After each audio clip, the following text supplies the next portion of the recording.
તો હેલો દોસ્તો, welcome to my new blog. તો અમે તૈયાર થઈ જશે, તમે જવાનું છે બહાર. તો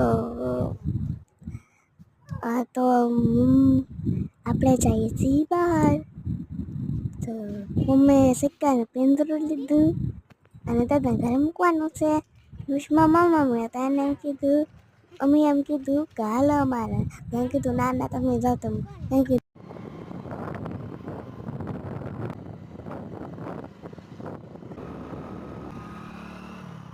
હું છું આ. પછી જવો આ તળાવ આવી ગયું. પછી જવા બેગમાં મમ્મીનું જાય છે એને કામ હતું ને એટલે. તો કામ પૂરું થઈ ગયું છે તો આપણે આવ્યા. તો પૂનમ ખાય છે પાણીપુરી. તો પછી ગાડી અમે પેટ્રોલ પુરાવા ગયા. હા, પછી આપણે ગાડી બેસી